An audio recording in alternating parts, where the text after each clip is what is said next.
What's going on, everyone? It's Wesley back with you today with Core 4 Sports, and today is our weekly college basketball rankings video. This past week was a very fun and interesting week within the sport of college basketball. Obviously, we have ended the regular season and conference championship week has arrived.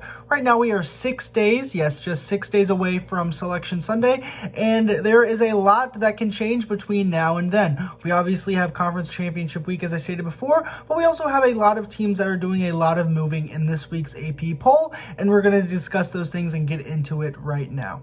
First things first, we had a lot of movement inside our top four again. Michigan lost twice. They lost by 23 at home to Illinois. Then they lost yesterday on the road to Michigan State. We also had Baylor that now has won 3 games in a row this week. They beat West Virginia, Oklahoma State, and Texas Tech, and they are now back into their number 2 slot in the country. Michigan, with their 2 losses, dropped to number 4 in the country, while Illinois, who beat Michigan and Ohio State this week, went up to number 3 in the country.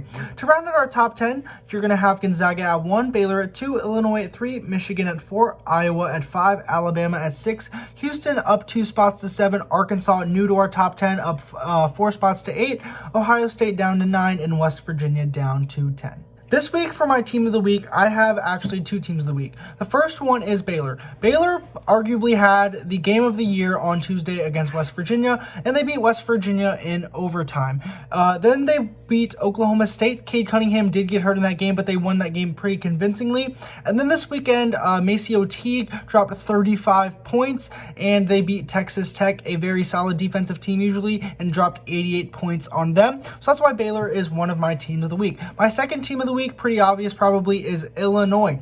Illinois went on the road and beat who people thought were the second best team in America, Michigan, by 23 points. They were able to use Kofi Cockburn and basically just make Hunter Dickinson irrelevant in that game. They also then had a really good game this past weekend and beat Ohio State by 5. I would assume who returned, dropped 19 points, and they, I think, solidified their status as a number 1 seed come tournament time. As for my bum of the week, this week I'm going to make it the Wisconsin Badgers. Wisconsin lost on Tuesday to Purdue by 4, 73 to 69. Then they lost to Iowa 77 to 73. They have dropped out of the top 25 and really just need to turn it around, as they have lost 3 straight games now. And coming into the Big Ten tournament, if they lose in their first game here, it can really have some bad momentum and set them up bad going into March Madness next week. A couple other big storylines to talk to you about. The first one is Luka Garza is getting his number retired at Iowa. After Iowa beat Wisconsin over the weekend, it was announced after the game in a ceremony on the court, which was really cool, that Luka Garza's number 55 is being retired by the University of Iowa basketball program.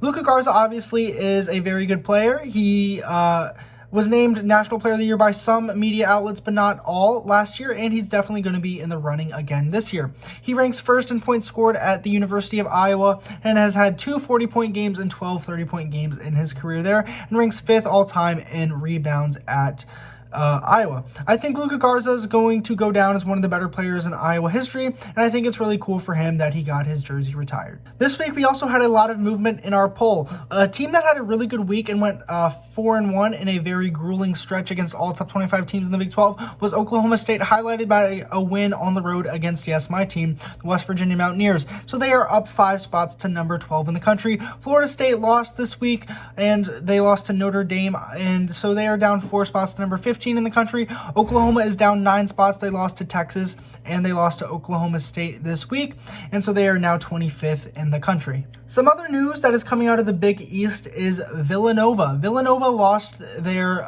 point guard Colin Gillespie as he tore his MCL this past week, and in their most recent game against Providence, I believe it was, they had another injury. Justin Moore, guard Justin Moore, he has a severe sprained ankle, according to Jay Wright, and so he's going to be evaluated, and I just don't think this Villanova team is going to go that far in the Big East tournament. I'm not sure about the NCAA tournament. When you lose a guy like Colin Gillespie and then you have another injury to Justin Moore, it's hard to kind of rebound from that, and the Big East is pretty good, so I just don't think that they're going to win the Big East tournament, even though, yes, they are the number 1 seed for that tournament. So my final roundup for my picks so far, I went 3-2 last week, finishing from 19-13 on the regular season when I started doing it.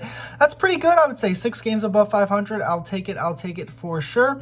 Anyway, I'm not going to do any picks this week as it's going to be a wild week of college basketball. You can't really predict anything but the matchups that are already set, so I'm not going to really get into that, but I will most likely be giving you guys some conference championship previews in the next day or so be sure to stay tuned for that. So that's it for today's video, guys. If you enjoyed it, be sure to subscribe and like down below. Thank you for watching. It's the best time of the year to be a college basketball fan. This is Wesley from Core 4 Sports, and thank you for watching.